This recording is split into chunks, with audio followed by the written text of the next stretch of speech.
Weeknights with Mark Levin, 6 to 9 p.m. On News Talk 105.9 WMAL, making sense of the news.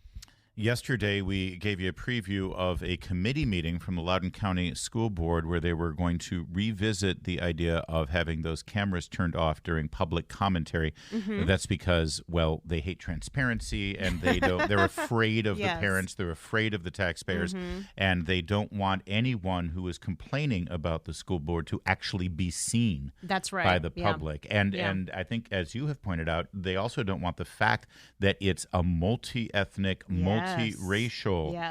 The one thing, if the Loudoun County School Board was intending to try to unite the people of Loudoun County, they have done it. And people of all races and all creeds, they all hate the Loudoun County School Board. Or at least their policies. Michael Rivera is a dad out in Loudoun, and he ran for school board, and he was at the meeting. Hey, Michael, thanks for chiming in here and giving us a report on this. We're not paying you a damn thing, by the way, for this report, so don't even send us a bill. Good morning. Thank you so much for having me. So what happened yesterday?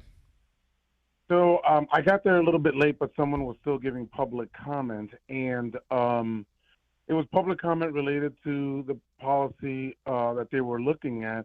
And, another person was saying, hey, what's going on? Why are you trying to restrict public comment?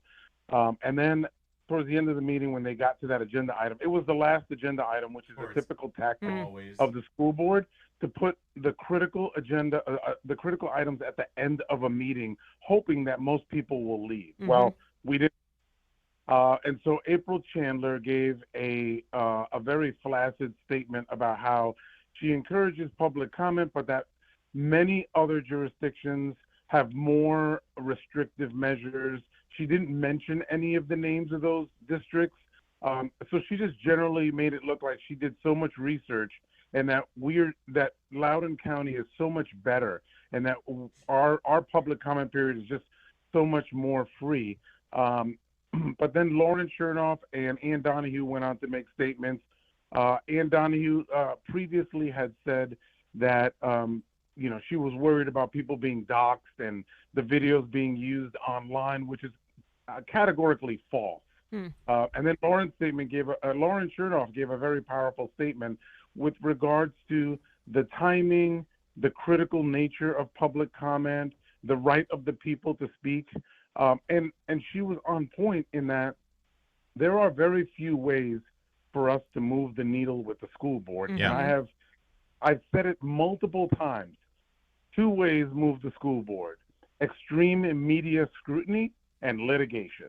Well, I'll tell you, the only people being doxxed are the conservatives. That's the only record of people being doxxed are actually parents. I shouldn't say conservatives, because you're not being conservative to hate the policies coming out of the school board, but that's the only document. So that's completely disingenuous, because the same people that they're trying to silence and turn the cameras off of are the people who have actually been doxxed. But Patrice, Michael, what was the mood in the room last night?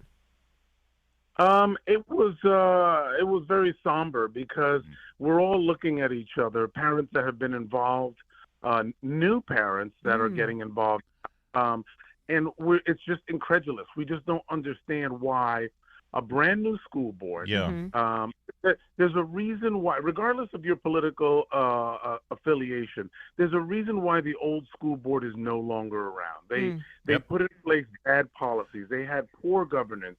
They had a poor superintendent that was indicted. And this new school board seems to think, and now you have to talk about politics, they think they need to toe the party line. Mike, the vote. I'm sorry, Michael. Can you bottom line it for us? What's the fate of the policy? Right now, April Chandler said that she wanted to have a conversation about it. And I thought they were going to have that conversation yesterday, and only were made, and there was no conversation. I see. So they just made statements, no conversation, no feedback, and no decision. Our expectation is that they are setting the stage to either severely limit public comment or remove it completely. Thank you, Michael Rivera. Appreciate it. Thanks so much, sir. It is All right. You guys have a great weekend.